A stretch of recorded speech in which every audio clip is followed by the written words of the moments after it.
చెగువేరా ఒక విప్లవ యోధుడు, ఒక సామాజిక న్యాయ యోధుడు. ప్రపంచవ్యాప్తంగా యువతకు స్ఫూర్తిగా నిలిచాడు.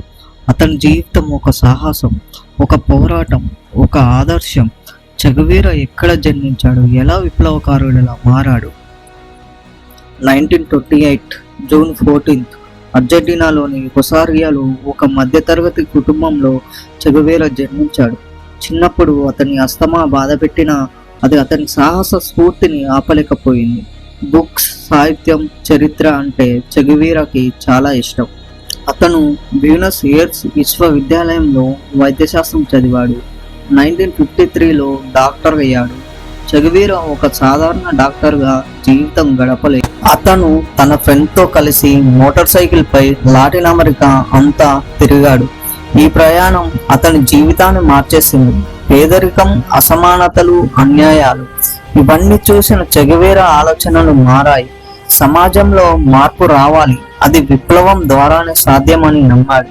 మనం నిజంగా స్వేచ్ఛగా ఉండాలి అంటే ప్రపంచంలో ఎక్కడైనా అన్యాయం ఉండకూడదు. ఈ మాటలతో అతను విప్లవ దారిలో అడుగుపెట్టాడు. 1955లో మెక్సికోలో చెగువేరా ఒక యువ నాయకుడు అయినటువంటి క్యూబన్ నాయకుడు ఫిడెల్ కాస్ట్రోని కలిశాడు. కాస్ట్రో క్యూబాలోని బటిస్టా నియంత్రణ పాలనను అంతం చేయాలని కలలు కన్నాడు. ఆ కలలో చెగువేరా భాగమయ్యాడు. అతను ఇలా అన్నాడు: విప్లవం ఒక ఆలోచన కాదు, అది ఒక ఆచరణ. మనం దానికోసం రక్తం చిందించాలి. క్యూబా అడవుల్లో గెరిల్లా యుద్ధంలో చెగువేరా ఒక హీరోగా మారాడు. తుపాకీలు, బాంబులు, అతని ధైర్యం, నాయకత్వం క్యూబా ప్రజల హృదయాలను గెలిచాయి. 1959లో కాస్ట్రో బృందం బాటిస్టాను ఓడించి క్యూబా అధికారాన్ని చేపట్టింది. చెగువేరా క్యూబా ప్రభుత్వంలో నేషనల్ బ్యాంక్ అధ్యక్షుడు, పరిశ్రమల మంత్రిగా పనిచేశాడు.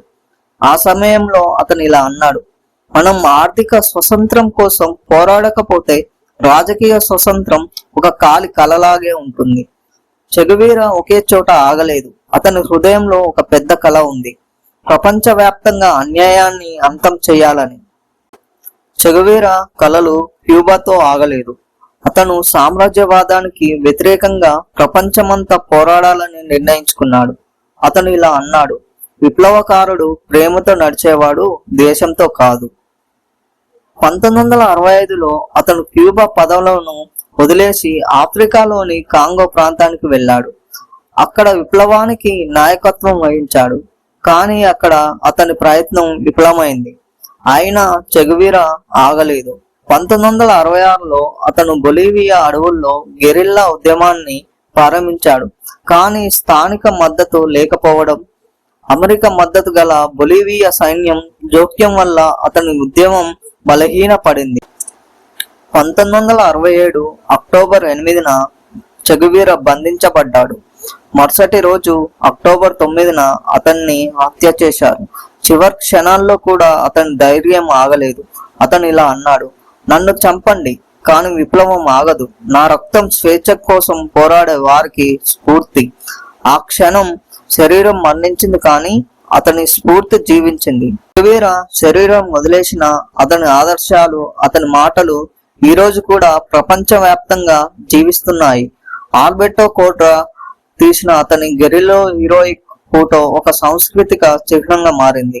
టీషర్ట్స్, పోస్టర్లు, సినిమాలు చెగువేరా యువత హృదయాల్లో నీటిలా నిండాడు. చెగువేరా ఒక మాట అన్నాడు: మనం కలలు కనాలి, కానీ అవి నిజం కావాలంటే పోరాడాలి. స్వేచ్ఛ ఒక కల కాదు, అది ఒక హక్కు.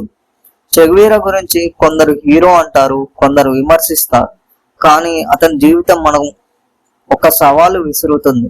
మీరు మీ నమ్మకాల కోసం ఎంత దూరం వెళ్తారు? మీ హృదయంలో ఒక విప్లవం ఉందా? చెగువేరా కథ మనకు ఒక జ్వాలను రగిలిస్తుంది, న్యాయం కోసం, స్వేచ్ఛ కోసం పోరాడే జ్వాల. చెగువేరా కథ ఒక వైద్యుడు, ఒక గెరిల్లా యోధుడు, ఒక అమర విప్లవ చిహ్నం.